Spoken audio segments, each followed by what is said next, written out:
नमस्कार, आप देख रहे हैं कशिश न्यूज और आपके साथ मैं हूं दीपक शर्मा। हास्य व्यंग में कभी कभी हादसा भी हो सकता है। जैसे मजाक कभी भारी भी पड़ जाता है, चुटकी लेने में चिकोटी कट जाती है और अक्सर ये तब होता है जब व्यक्ति अपनी कही बात के समय, स्थान और किस परिप्रेक्ष्य में बात कही जा रही है इसमें सामंजस्य बनाने में चूक कर जाता है। बिहार विधानसभा में यदा कदा हास्य परिहास में टीका टिप्पणी से तंज कसे जाने के कारण दिल की या दल की भावना को ठेस पहुंची, नेताओं की त्योरी चढ़ी, तेवर तल्ख हुए और नौबत हल्ला हंगामा तक पहुंचा तो बीच बचाव करने वाले कभी देवर भाभी, कभी चचा भतीजा, कभी पुराने संगे साथी जैसे बहानों का सहारा लेते नजर आए। लेकिन विधानसभा गाहे बगाहे कुछ भी बोल देने वाली जगह तो नहीं। भले मौसम में फगुनाहट की आहट महसूस हो रही हो, माननीय का मूड मौसम के मिजाज में सराबोर हो रहा हो, लेकिन सरकारी कामकाज के दौरान मामला गंभीर होने और सरकार के घिरने पर हास्य व्यंग का बहाना कब तक कारगर होगा? कटौती प्रस्ताव लाने वाले सदस्य के क्षेत्र में विकास कार्यों में कटौती के बयान पर गदर काटते विपक्ष को सत्ता पक्ष शांत करने के लिए बचाव में व्यंग करने का भले बहाना सुना रहा हो, पर विपक्ष बात का बतंगड़ बनाने का ऐसा अवसर क्यों ही चूके? भेदभाव का आरोप लगा, बयान की जांच और मंत्री से सफाई की बात दोहराई जाने लगी। ऐसे में सवाल तो पूछेंगे कि क्या वाकई किया जाता है ऐसा जो सत्ता पक्ष का विरोध हो रहा है, तो विरोध करने वालों के क्षेत्र में विकास में अवरोध होगा? इस सवाल का जवाब लेंगे। हमारे साथ कुछ मेहमान जुड़े हुए हैं, उनसे आपका परिचय करा दें। हमारे साथ मुख्य सचेतक विरोधी दल कुमार सर्वजीत जी जुड़े हुए हैं। बहुत बहुत स्वागत है सर्वजीत जी। साथ ही सत्ता पक्ष की ओर से पार्टी का पक्ष रखने के लिए जेडीयू के प्रवक्ता हेमराज राम जी जुड़े हुए हैं। हेमराज राम जी, आपका भी बहुत बहुत स्वागत है। पहले हम कुमार सर्वजीत जी से पूरी परिस्थिति को समझने का प्रयास करेंगे कि आखिर ऐसी क्या बात हो गई कि आप सरकार पर भेदभाव का आरोप लगाने लगे, समर्थकों के साथ खड़े होने और विरोधियों को नजरअंदाज करने का आरोप लगाने लगे। कुमार सर्वजीत जी, क्या हुआ ऐसा? दीपक जी, मैं शुरुआत जहां से कर रहा हूं, मुझे लगता है कि राज्यों से लेकर के और केंद्र तक कहीं न कहीं लोकतंत्र जो है अब धराशायी हो रहा है। और मुझे लगता है कि लोकतंत्र अब खतरे में जी रहा है, इसको यूं कह सकते हैं। लोकतंत्र में जनता जनप्रतिनिधि को चुनती है और वो सदन में पहुंचती है। महामहिम राज्यपाल के उपस्थिति में मंत्रियों के शपथ पत्र होते हैं। इस शपथ पत्र में ये कहा जाता है कि मैं ईश्वर की शपथ लेता हूं जी कि विधि द्वारा स्थापित भारत के संविधान के प्रति सच्ची श्रद्धा और निष्ठा रखूंगा। अंत में यह भी कहा जाता है कि मैं भय या पक्षपात, अनुराग या द्वेष के बिना सभी प्रकार के लोगों के प्रति संविधान और विधि के अनुसार न्याय करूंगा। कटौती प्रस्ताव लाना ये जनता का अधिकार है। जनता का अधिकार है मतलब कि जिनको जनता ने चुन के भेजा है अपने खजाने के ऊपर देखरेख करने के लिए, ये कटौती प्रस्ताव लाना आज से नहीं, जब से यह सदन का निर्माण हुआ जी, तब से कटौती प्रस्ताव लाई जाती है। और इसी कटौती प्रस्ताव पे सदन के अंदर डिबेट होता है और डिबेट देश दुनिया देखती है, बिहार का हर एक घर देखता है, हर एक वह गरीब परिवार देखता है कि हमने जिनको जिता के भेजा है या जिसकी हमने सरकार बनाया है, ये मेरी गाढ़ी कमाई के को किस रूप में इन्होंने खर्च किया है। और दो आईने होते हैं, एक पक्ष होता है और एक विपक्ष होता है जी। ये दोनों आईने आपस में बातें करते हैं। सरकार कहती है मैंने काम किया, विपक्ष का अधिकार होता है कि आपने अच्छा काम किया, उसके साथ बुरा काम किया और ये भी नहीं किया। ये अधिकार है हमारा। और आपको मैं बता दूं, सदन के अंदर अगर किसी माननीय मंत्री के द्वारा अध्यक्ष महोदय की उपस्थिति में ये कह देना कि जिन जिन लोगों ने कटौती प्रस्ताव लाया है उसके क्षेत्र में काम नहीं होगा। ये कटौती प्रस्ताव लाने वाले सदस्यों की अवहेलना नहीं है, ये उन जनता का अवहेलना है जिन्होंने अपने जीवन की काढ़ी कमाई का पैसा जो है जमा किया है डेवलपमेंट के लिए।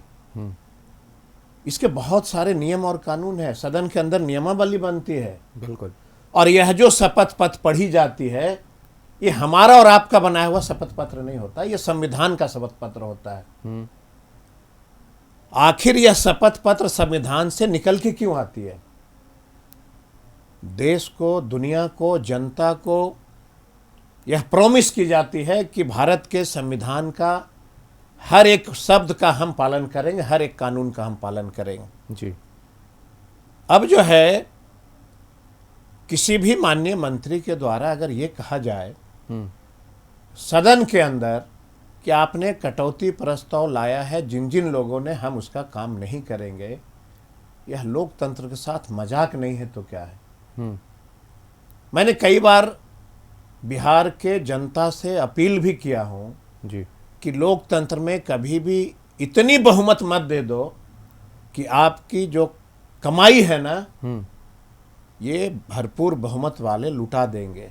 जी। इसलिए सदन के अंदर लिखा हुआ है कि विपक्ष भी सरकार का अंग होता है और विपक्ष की जिम्मेवारी होती है भाईचारे के साथ बिहार के जनता को बताना कि आपके पैसे से ये काम हुआ और आपके पैसे से ये काम नहीं हुआ। यही बात आज मैंने सदन में ये कहा कि अनुच्छेद 14 समानता अनुच्छेद 38 और 39 जैसे निदेशक सिद्धांतों में राज्य को सम्मान, न्याय, क्षेत्रीय असमानताओं को घटाने और पूरे देश राज्यों में कल्याण को बढ़ावा देने की बाध्यता दी गई है। जी। किसी एक क्षेत्र या वहां की जनता को दंडित करने की नियत से विकास कार्य को रोकना या मनमाना राज्यकार माना जाएगा, जो अनुच्छेद 14 का उल्लंघन है। ये उल्लंघन है। और जब ये सवाल रखा गया सदन में जी तो माननीय संसदीय कार्य मंत्री के द्वारा ये कहा गया कि सदन के अंदर पक्ष और विपक्ष की इस तरह की तल्खें चलती है। क्या लोकतंत्र में इस तरह के तल्ख चलने के लिए सदन बना, या लोकतंत्र का निर्माण क्या इस तरह की भाषा का प्रयोग करने के लिए बना? लगातार मैं देख रहा हूं कि सदन का स्तर जो है वो गिरता जा रहा है। मुझे लगता है कि सरकार को इस पे संज्ञान लेना चाहिए। क्या कहा संसदीय कार्य मंत्री ने कि नीतीश कुमार को यह जाना जाता है कि हम सबके लिए काम करते हैं। मैंने कभी नहीं कहा कि आप सबके लिए काम नहीं करते, आप सबके लिए काम करते हैं। जी। ये मैं मानता हूं कि आप सबके लिए काम कर रहे हैं, लेकिन सबके लिए काम करने वाला व्यक्ति सदन में जिताए हुए किसी सदस्य को धमकी कैसे दे सकता है? और मैं आपको बता देता हूं कि मंत्री समस्त भारत के समस्त राज्य हित में निष्पक्षता से कार्य करेंगे, न किसी एक विधायक से नाराज होकर उसके क्षेत्र की जनता को सजा देंगे। संसद विधायक को सदन के भीतर कही गई बातें कि कुछ इम्यूनिटी मिलती है, आर्टिकल 105, आर्टिकल 194, इसका दुरुपयोग की छूट नहीं है। यह केवल बाहरी मुकदमा से सुरक्षित रखता है, जबकि सदन स्वयं ऐसे आचरण पर कार्रवाई कर सकता है। हमने कहा आज स्पीकर महोदय को कि आप कार्रवाई करिए। इस तरह के भाषा का प्रयोग करने वाला व्यक्ति, ये जो है संसदीय विशेषाधिकार हनन का ये मामला बनता है। आप इतनी महत्वपूर्ण विषय पर अपना पक्ष रख रहे हैं कुमार सर्वजीत जी, लेकिन थोड़ा ये भी तो सोचना चाहिए ना, कई बार हास्य परिहास में, क्योंकि आप लोग सब एक ही जगह उठते बैठते हैं, हंसते बोलते बतियाते हैं। हम अशोक चौधरी जी की पूरी बातें सुन रहे थे, उन्होंने अपनी बातें खत्म कर ली, बजट को टेबल पर रख भी दिया, उसके बाद बैठते बैठते वो इस तरह के दो शब्द कह गए जिसको लेकर आप आपत्ति जता रहे हैं। विजय चौधरी जी ने भी सफाई दी कि वो हास्य व्यंग में कही गई बात थी, साथियों के बीच इस तरह की बातें कह दी गई है, जबकि वो पहले कह चुके हैं कि जिन सदस्यों ने कटौती प्रस्ताव लाया है उन सदस्यों के क्षेत्रों में विशेष तौर पर सरकार ने कार्य करवाए हैं और उसका उन्होंने उल्लेख भी किया। मेरा क्या कहना है दीपक जी, लोकतंत्र के मंदिर में कही गई बातों को देश के चौथे स्तंभ को यह जिम्मेवारी बनती है दुनिया को दिखाना। आपने देश के और बिहार के सभी लोगों को यह प्रमुखता से समाचार दिखा दिया। वैसे सदस्य जो अपने क्षेत्र से जीत के आए हैं और सदन के अंदर कही गई बात प्राथमिकता से अखबारों ने छापा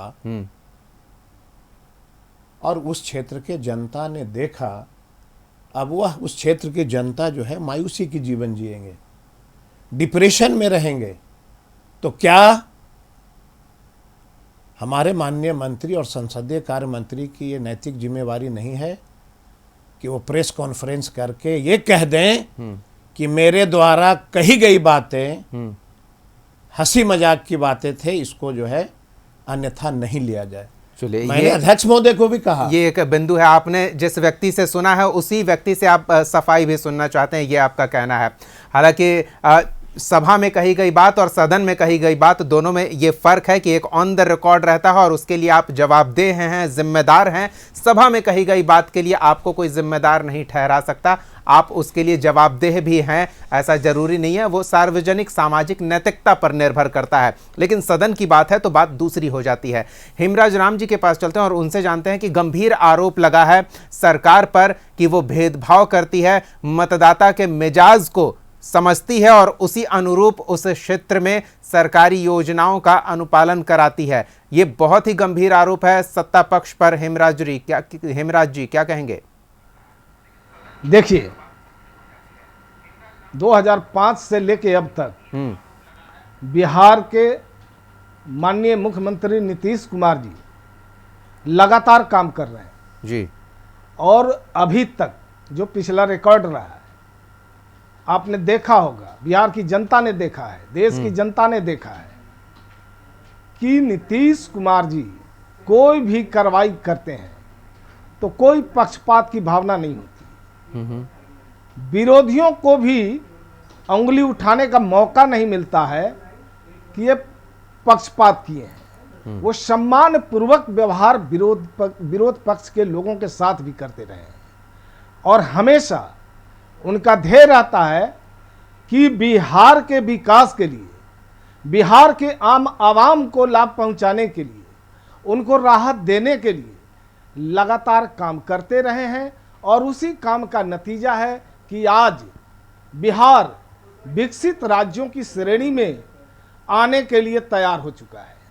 और मैं बताना चाहता हूं कि अगर विपक्ष के लोगों में अगर इस तरह की अगर हताशा है, अगर किसी तरह की कोई भावना अंदर पनप रही है, तो हमारे माननीय मंत्री विजय बाबू ने भी कह दिया और माननीय मुख्यमंत्री जी का जो क्रियाकलाप रहा है, जो उनका सोच है कि कार्रवाई के मामले में, विकास के मामले में कोई पक्ष विपक्ष नहीं, कोई भेदभाव नहीं करेंगे और ऐसा उन्होंने करके दिखाया है। चलिए, ये अच्छी बात है। हमारे आपके पास हेमराज जी, सर्वजीत जी, आपने भी काफी वजनी शब्दों का प्रयोग किया कि जनता सोच में चली जाएगी, डिप्रेशन में चली जाएगी कि हमने ये वोट नहीं दिया या हमारे तरफ के जो जनप्रतिनिधि जीतकर सदन में पहुंचे हैं वो विपक्ष में बैठे हुए हैं तो हमारे इलाके में काम नहीं होगा। तो कुछ इस तरह की पहली पुरानी बातें होंगी ना जिसके आधार पर आप इन बातों को कह रहे होंगे कि हाँ, सरकार ने ये नहीं किया, वो नहीं किया, इस आधार पे नहीं किया, तो आगे भी हमें लगता है कि सरकार ऐसा नहीं करेगी। दीपक जी, मैं आपको आपके माध्यम से हेमराज जी को ये बताना चाहता हूँ, सवाल अभी ये नहीं है कि मुख्यमंत्री जी क्या करते हैं और क्या नहीं करते हैं। क्या वैसे कोई व्यक्ति जो एक संवैधानिक पद पे बैठा हो और लोकतंत्र के मंदिर में धमकी भरा शब्द का प्रयोग करता हो, ये लोकतंत्र की हत्या नहीं तो क्या है? मैं अगर किसी को अपमानित कर दूं, मैं किसी को अपशब्द बोल दूं और बाद में मैं ये कहता रहूं कि चलो ऐसा हो गया, इसका मतलब ये नहीं होता है ना। आप सदन के अंदर लोकतंत्र के मंदिर में बैठ करके ऐसी भाषा का प्रयोग करेंगे? आप इतने सीनियर लीडर हैं, आप माननीय मुख्यमंत्री के काफ़ी करीबी जाने जाते हैं, इसके बाद अगर इस तरह की भाषा का आप प्रयोग करते हैं तो मुझे लगता है कि लगातार मैं व्यक्तिगत रूप से मैं कह रहा हूँ कि मैं ये मानता हूँ कि राजनीति की स्तर गिरती जा रही है। सदन के अंदर मैं भी देख रहा हूँ। आपने एक सवाल किया दीपक जी कि ऐसा कोई काम है जो नहीं किया। अभी सवाल वो नहीं है। अगर हम उस पर चर्चा करेंगे कि बिहार में क्या काम हुआ और बिहार में क्या काम नहीं हुआ, तो ये बड़ा लंबा डिस्कशन हो नहीं, वो काम नहीं, आज ही कुछ ऐसा जो विपक्ष की ओर से विपक्षी खेमे के सदस्यों ने मांग की हो, उसे सरकार ने नकार दिया हो। बहुत सारे ऐसे उदाहरण हैं। अगर आप सिर्फ हमारा ही बोधगया का उदाहरण ले लें, लगातार हम लोग माननीय मुख्यमंत्री से, नगर विकास से हम लोग आग्रह करते आ रहे हैं कि एक छोटा सा मैं उदाहरण दे रहा हूँ जी जी, कि बोधगया में 8 वर्षों से नक्शा बंद है, वहाँ इंडस्ट्री नहीं आ रही है, वहाँ होटल इंडस्ट्री बड़े पैमाने में आना चाहती है, वो नहीं आ रहा है, मंदिर बनना है, वो नहीं बन रहा है। एक उदाहरण दिया मैंने जी कि अगर वहाँ पे सत्ता पक्ष के कोई विधायक होते तो निश्चित तौर पे एक बार ही मुख्यमंत्री को कहा जाता तो वो कर देते। हम लोग विपक्ष में हैं, लगातार हमारी चौथी बार जीत हुई है, मैं लगातार प्रयास कर रहा हूँ। ये मैं मानता हूँ दीपक जी कि अभी इसलिए मैंने कहा कि ये बहुत बड़ा डिस्कशन का चीज़ नहीं है।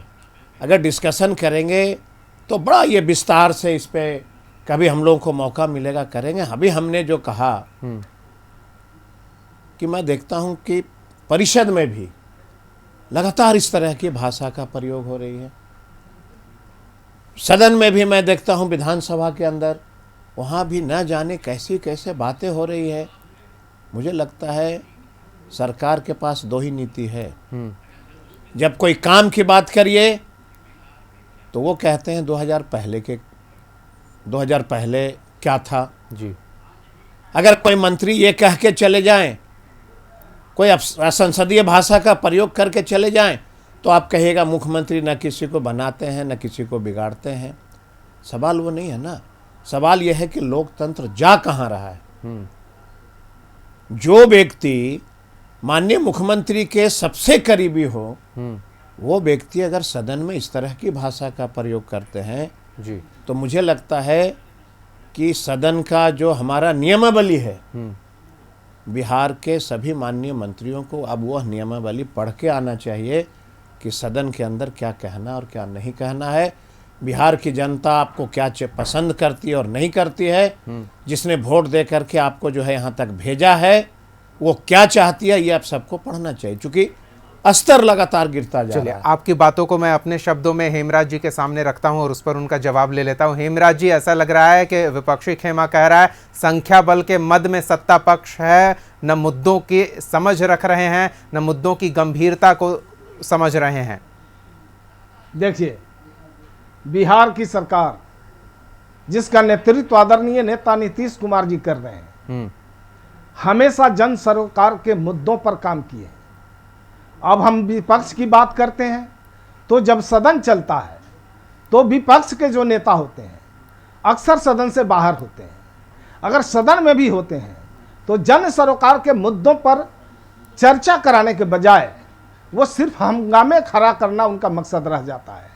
मैं हेमराज जी को, दीपक जी, एक ही मकसद होता मैं है, हेमराज जी को एक चीज बता देना चाहता हूँ। मकसद एक ही होता है कि हम सदन को कैसे बाधित करें। सरकार का मकसद होता है कि जो विकास की रफ्तार तेज चल रही है, हम और तेज करें। हेमराज जी उसी मकसद पर ये सवाल खड़े कर रहे हैं। हेमराज जी, मैं आपको एक बात बता देना चाहता हूँ, युवाओं को रोजगार देने के लिए काम करें। ठीक है हेमराज जी, महिला सशक्तिकरण के दिशा में मजबूती से काम हो, हेमराज जी सरकार चाहती है। हेमराज जी, आप तक आवाज पहुंच रही है। का मकसद है सिर्फ हंगामे खड़ा करना। हेमराज जी, सिर्फ हंगामे खड़ा हेमराज जी, आपके भी मानसिकता, आपके भी मैं मानसिकता समझ लिया। हम तो कहते हैं कि आप सदन में जाएं तो जन सरोकार के मुद्दों पर बहस कराएं, बहस करें, सरकार से मांग करें। कभी कभी तो ऐसा देखा गया है सदन में कि जो सवाल विपक्ष के नेता को खड़ा करना चाहिए। उनकी अनुपस्थिति में सदन से ही सत्ता पक्ष के लोगों के द्वारा उस मामले को लाया जाता है। यहाँ तो और ये भी सरकार दिलचस्प बात है ना हेमराज जी, काम करती है। हेमराज जी, विचार दिलचस्प करती बात तो ये है काम के मामले में, कि विकास मंत्री के मामले महोदय में ने कोई सत्ता भेदभाव पक्ष नहीं, के कोई सदस्यों को ही पक्षपात ये कह दिया कि ऐसा भाषण दे रहे हैं मानो विरोधी पक्ष के हों। तो सरकार के जिस मकसद का आप उल्लेख कर रहे हैं उस मकसद पर ही विपक्ष सवाल खड़ा कर रहा है। क्या कह रहे हैं सरबजीत जी? दीपक जी, जो बातें सदन के अंदर सत्ता पक्ष के लोग सरकार की अनगिनत खामियां को बता रहे हैं, सड़क निर्माण में क्या हो रहा है, बच्चे के स्कूल में क्या हो रहे हैं, किसानों के साथ क्या हो रहा है, वो हमें मौका कहां दे रहे हैं? आपकी खामियां तो आपके सरकार में बैठे लोग ही बता रहे हैं। रह गई बात हंगामा करने की बात, किसी भी चीज की एक सीमा होती है, झूठ बोलने की एक सीमा होती है। 2 तारीख से सदन चल रहा है और लगातार मैं उपस्थित हूं। पहली बार मैंने, चौथी बार मैं सदन का सदस्य हूं, पहली बार जो मैं देख रहा हूं कि विपक्ष के द्वारा सरकार के सहयोग में कदम से कदम मिला के चल रहे हैं। एक दिन भी सदन की कार्रवाई जो है हम लोगों ने बाधित नहीं किया। हम क्या बिहार के 65% रिजर्वेशन की मांग करना अपराध है? रिजर्वेशन के लिए हम लोग जाते हैं, बेल में हम लोगों ने जाके आग्रह किया, जब बात नहीं सुनिएगा तो बेल में जाएंगे। किसानों के बड़े पैमाने पे घोड़पराह जो है खेत खा जा रहे हैं, उसके जो लगाया है किसानों ने खेतों में, मक्का हो, धान हो, गेहूं हो, ये सारे किसान के फसल बर्बाद हो रहे हैं। सारी चीज बिहार के एक एक चीज प्राथमिकता से, आज ही हम लोगों ने शिक्षा विभाग का बजट पेश हो रहा था, आज भी हम लोगों ने कहा, सरकार को हमने कहा कि गांव में बसने वाले दलित का बेटा, पिछड़ा का बेटा, मुसहर का बेटा, 90% आज भी इस बिहार में गांव है जहां पे प्राइमरी स्कूल नहीं बन रहा है, जहां पे बच्चे शिक्षित नहीं हो रहे हैं। और सबसे बड़ा मुद्दा हुआ कि आखिर बिहार में ये जो महिलाओं का अत्याचार क्यों बढ़ा है।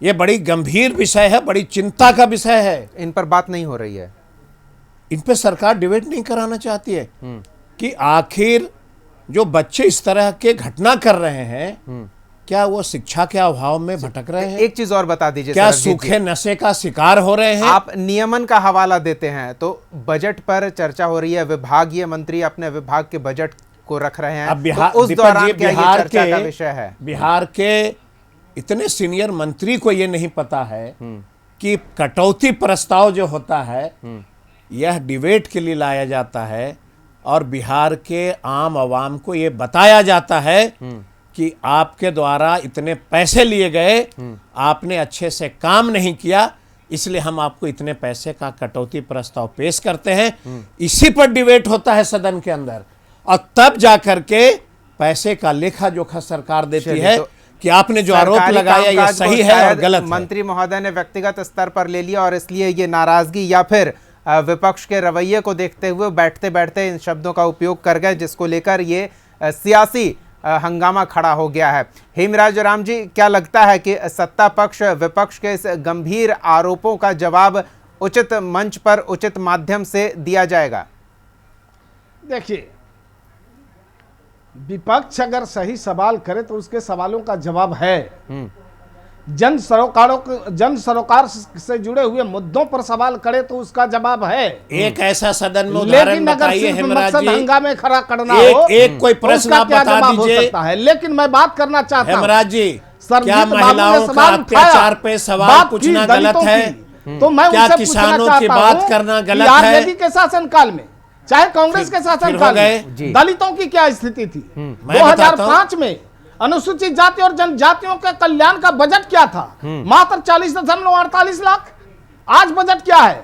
उस समय कल्याण छात्रावासों की स्थिति यही तो कह रहे हैं ना कि विभागीय बजट का उचित उपयोग नहीं हो पा रहा है। आवासीय विद्यालय, जहां चमचमाता भवन, स्कूलों में टीचर वो सुन रहे हैं, बच्चों सरब के जी, पढ़ाई बोलिए। लिखाई पर, कपड़ा पर, नाश्ता पर, तेल साबुन पर जो खर्चा आज हो रहा है, हेमराज स्थिति जी, काफी बदल चुका है। आप एक बात का मेरा आप- सिर्फ जवाब दे आप दीजिएगा। कौन सी बात करते नहीं, हैं? ये बदलाव जहां- विपक्ष को नहीं जहां दिख रहा है, आजादी के हेमराज जी। शासनकाल में आप हेमराज जी, बस अनुसूचित मेरा जाति एक के, सवाल का- जनजाति के बच्चों का छात्रवृत्ति तक बंद कर दिया गया आप- था। आप- नब्बे आप अरसे मेरा तक। एक सवाल हेमराज सुन जी, एक लीजिए, सवाल का हेमराज जी। कल्याण जवाब दे विभाग के दीजिएगा। बजट का पैसा, कल्याण विभाग के हिस्से का पैसा दूसरे मद में कन्वर्ट करके खर्चा कर दिया जाता था।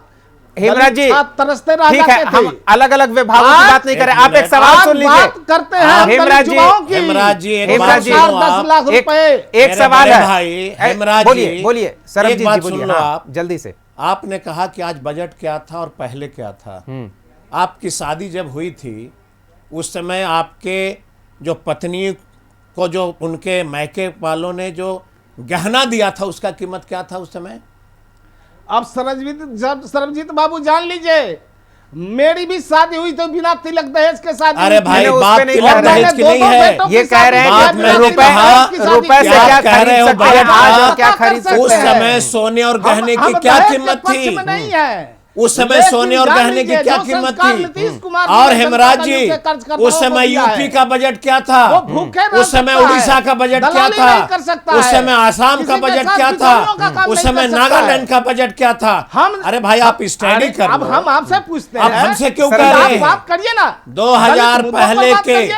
भाई, पॉइंट 2000 टू पहले, पॉइंट बात करिए। 2005 चाहे के वो पहले। छात्रावास का मामला हो, सरब जी, चाहे एक चीज वो बस आप आवासीय बता दीजिए। विद्यालय का मामला ठीक है हो, हेमराज जी, हम आज बस ये समझ लेते हैं ना हर छात्रावासी कि छात्रों को क्या जिले में 45 क्या हजार विभागीय मंत्री जी द्वारा कही गई बातों को आज आप भी हाथ से हेमराज व्यंग में जी, नहीं? आज दलित के 45,000 बच्चे पैसे के बच्चों अभाव में अपनी के पढ़ाई बंद नहीं छात्रवृत्ति करते। पेंडिंग उस समय में है। छात्रवृत्ति के अभाव में फॉर्म हेमराज नहीं भर जी, पाते थे दलित आज छात्र। भी 45,000 सरबजीत जी, बच्चों का नहीं होती। सरब जी, एक चीज ये आज बताइए, की कटौती स्थिति है। प्रस्ताव वापस लेंगे आप इन अब शब्दों महिला के की बाद? बात करते हैं, जहां महिला दुबा की जाती थी सरबजीत घर जी, में, आपसे आज सवाल है। महिलाओं में हेमराज जी, उड़ान हो गया है। हेमराज जी, आज समय महिलाएं अभाव उड़ान भर है, रही मैं बस ये है। सुन लेना जी, चाहता हूँ कि आप क्या ये मैंने कटौती जो प्रस्ताव प्रश्न वापस पूछा लेंगे? आपने हाँ। नहीं बताया। आज वो नहीं बताया। आज आप जो आज बजट के बिहार पैसा में की बात कर रहे सबसे हैं, ज्यादा क्या 2000 भारत पहले जैसे राज्यों से वर्ल्ड बिहार बैंक का की बेटियां प्रावधान सेना था? में दिखाई दे रही है। हेमराज जी, संसद में दिखाई दे क्या रही है। 2000 पहले, पंचायती 2005 के राज पहले जनप्रतिनिधियों में वर्ल्ड रिजर्वेशन बैंक से मिला, कर्ज लेने उसके का बदौलत प्रावधान हर था। ये सब बातें बाद में। उनकी सरबजीत जी, भागीदारी सुनिश्चित हो गई है। सीधा तो सा आप है, इस बात कटौती को प्रस्ताव करिए, वापस ले रहे महसूस हैं? करिए। कटौती प्रस्ताव वापस लेंगे आप मंत्री महोदय के इस तरह के उद्बोधन के बाद? देखिए, आपके सरकार क्षेत्र के किसी जनता साथ आपके कोई क्षेत्र में भेदभाव नहीं करती। विभाग से जुड़ी योजनाओं मैं का आज सवाल भी है, क्या कह रहा वापस हूं लेंगे आपके सरबजीत चैनल के जी? माध्यम से दीपक कि जी, मैं सरकार आपको ये के बता दूं, सरकार विकास के मामले ये में बड़ा वो पक्ष चिंता विपक्ष का नहीं विषय देखता। हो गया है उसके लिए कि पूरा बिहार में नीतीश कुमार जी के लिए इनकी परिवार सरकार है। में जो पूरे हेमराज जी बिहार जो के गाथा लोगों गा को रहे अपना परिवार हैं, मानते हैं। लगातार वो पक्ष और महिलाओं पे विपक्ष नहीं अत्याचार मानते हो रहा है। विकास के मामलों में। लगातार हत्याएं हो कटौती, रही हैं। सरबजीत जी, समय अभाव है, इन और विषयों मैं पर हम आगे दीपक जी बातचीत बता करें। बस दूं, कटौती बिना प्रस्ताव बेईमानी आगे किसी के, विषय पर, किसी बिना विभाग के भेदभाव बजट पर के कटौती लोग प्रस्ताव करते हैं। लाएंगे? दीपक जी, लोकतंत्र को बचाने के लिए सर्वजीत ऐसा व्यक्ति को कितनी भी कुर्बानियां देनी पड़ेगी, हम देंगे। और जनता के हित के लिए आने वाला समय जब तक सदन चलेगा, कटौती प्रस्ताव आता रहेगा और सरकार को हम आईना दिखाते रहेंगे। चलिए, बहुत बहुत धन्यवाद कुमार सर्वजीत जी, अपना समय देने के लिए, चर्चा में शामिल होने के लिए। हेमराज राम जी, आपका भी बहुत बहुत धन्यवाद।